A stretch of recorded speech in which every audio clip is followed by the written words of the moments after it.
Oracle of the Forgotten, overheard in the realms, inside dark dreams. He had rested in this place long enough that he had nearly forgotten what the outside world looked like, buried inside of nightmares that relived his darkest moments. If anything, he almost felt the punishment fitting. After all, he had failed. Not only had he failed, but everyone he knew and trusted seemed to have turned on him. Right now, he was caught within a labyrinth within his mind, a place that was normally his sanctuary. Within the walls of it, he was meant to be alone. At the moment, though, there were others. The lines between reality and nightmares were so faded now, he was never quite sure what was what. The voice yelling to his side about how worthless he truly was mimicked the sound of one he had trusted beyond all others. It had screamed so long from the shadows that he was wondering now if it hadn't always been this way. It berated him for his constant failures, the waste of time that it was for them to travel and fight together. Every so often the voices changed. The woman who haunted him sounded like memories from long ago. The companion that was eternally with him sounded like he once did, but anymore it seemed like echoes of some fantasy. The voice to his side told him that it was just his own mind trying to save him from madness. The voice across from him on occasion spoke up, telling him of the battles they'd once won. It was too much to listen to now. He'd forgotten how long this had gone on. How many times had he thought he escaped, only to wake again in this forsaken place? He was trapped in a never-ending nightmare, unsure at the moment if anything was real. The voice across from him was speaking again, as the others seemed to be resting now. You usually aren't this disappointing. Was this one out to talk down to him as well now? Earlier in the day it had reminded him of his strength. Now he's belittling him just as the other had done. No wonder it was harder by the day to say which was which. Usually you would free yourself. A prisoner, a slave, a servant. You could have been so much more. Of course, if anything, the echoes of the other one telling him how little he was were filling his mind now. This time, it seemed as if both voices had decided he was beyond redemption. He knew that it meant another voice would come back, the one he wanted to hear from least of all.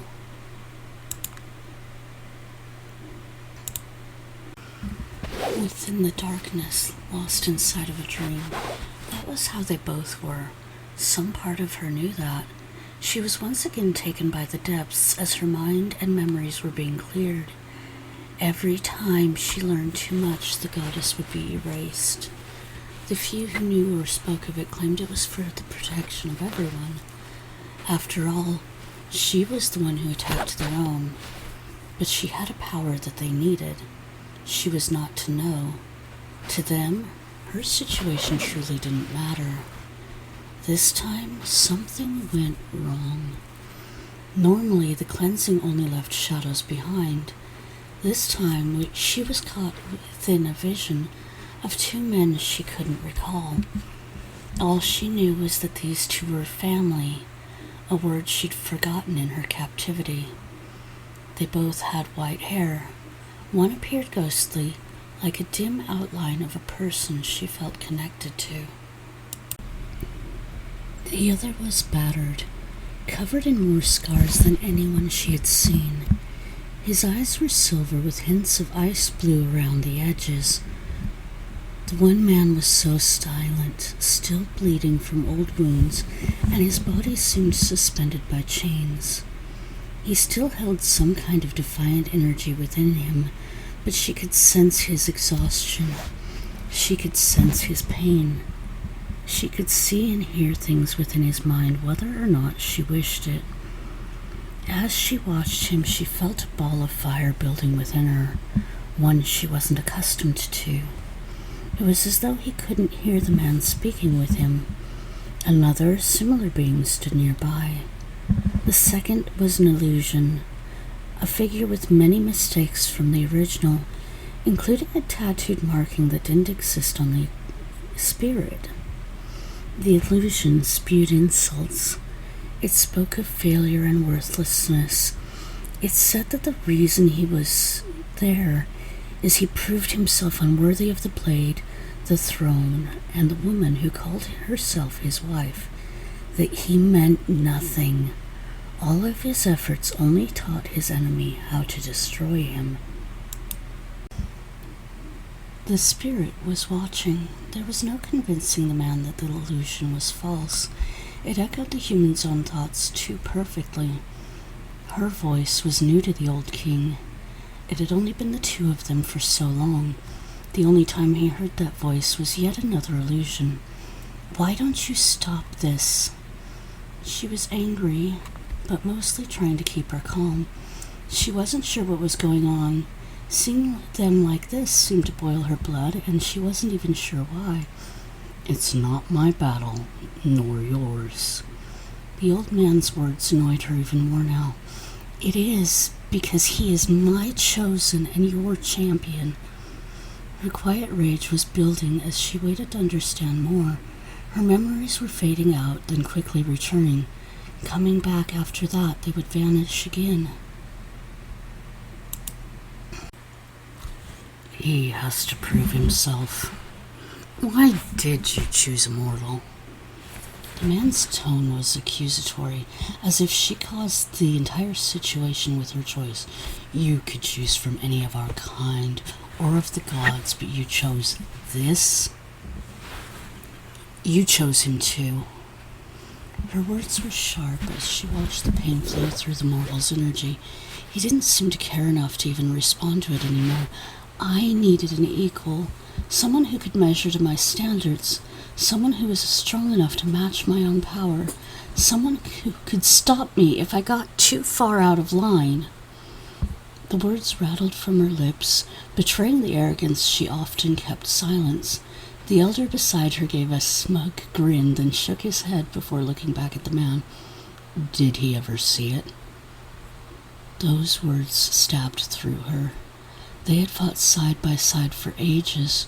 She'd died many times, risen again, come to her own power, and fought beside him over and over again.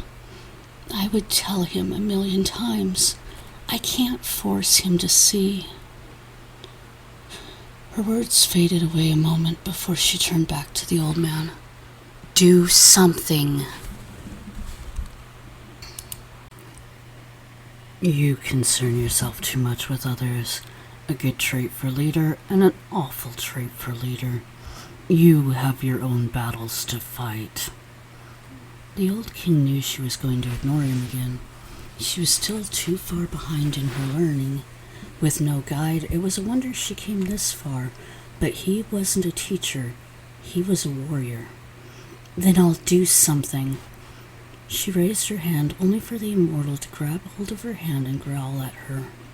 No, you will not. This is his battle alone. If he cannot find his worth, I will find another. You should do the same. The words of the old man made her heart sink for a moment. She was angry, hurt, and confused by his insistence. He is more than we are. If you can't see that, you don't deserve him either. Her eyes closed a moment as a burst of energy pushed the king away from her. She raised her hand again when the mortal's eyes locked on her and she froze. Cold. His gaze was so cold, as if he couldn't see her anymore. Only sense her presence with a sheer intent to remove her from his presence, to remove them both. Her energy had drawn his attention to the two spirits fighting in the moment, and he was suddenly aware of everything.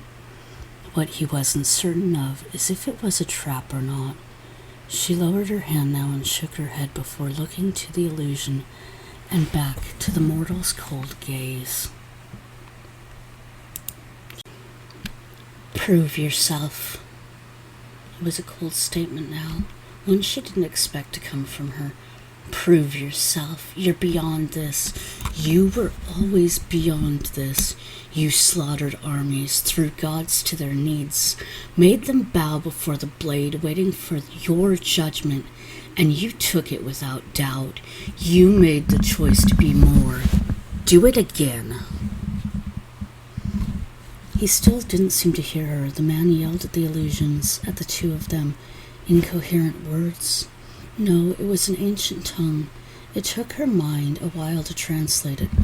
I need none of you if you will not help me when I need it most. The words were filled with rage, filled with an empty sort of sorrow she hadn't expected, and for a moment she and the old king stared at one another. You paint these pictures of victory, of vengeance, of hatred, of anger, of hope, of rage. Do you ever fucking consider for a moment that you might give some love and respect for the man that he is? She was so angry now.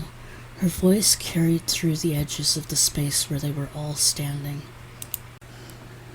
The old king finally smiled and shifted his stance. Found your voice? It was a simple enough question. He turned away from her and then looked at the eyes of the mortal instead. Prove you're the one I know you are. Break the chains. Slaughter them all. Feed the blade and the ground their blood and show them what you are capable of. The words were only the start of what he had to say. With the illusion disrupted, he knew the mortal would have to choose between the two voices. He knew the mortal needed one more thing, though. If anything, maybe she was right. Prove that you're still worthy of my trust, of the battles we shared, of the blood we shed, the bodies and souls that were torn apart before us. Prove your worth, or I will find another. Her moving closer to swing at him was unexpected. They were energy.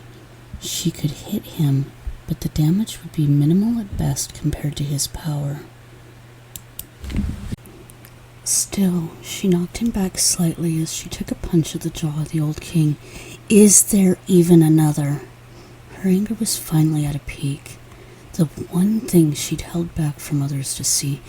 Is there any even close to worthy to sit on the throne, to be the king we needed, to remove the king if they are out of control? Is there one person who can change this? If there is another, the king closed his eyes. They are too gentle. I chose correctly. Now go back where you belong and let me speak to my kin's blood. The energy flashed, and the girl was gone again. The mortal, left in his own cage and in his own mind, shook his head. Another vision, another lie. He wasn't quite certain what had happened. Perhaps the pain had brought him to see too much again. He was barely conscious as it was. So why then was it that he felt so angry when the illusion said to prove himself? The other had been screaming at him about his lack of words for ages now. Yet that one? A paused silence sat there as the mortal tried to remember. He hardly knew who they were anymore, just illusions that had tormented him over and over again, relentless, signs of more pain in his mind than in his own body. Could he remember? Could he recall? Could he prove himself? The mortal heard a voice again, this time speaking clearly in his mind. Prove yourself, or destroy yourself before I do. That familiar bastard. How he loved and hated that voice. Try me. The words escaped the lips of the mortal, filling the chamber where he was still bound. Try me. 2 words the old king needed to hear. The challenge. Now he just had to wait for the mortal to rise to it. From the look in the eyes of the mortal, he was already mentally preparing himself.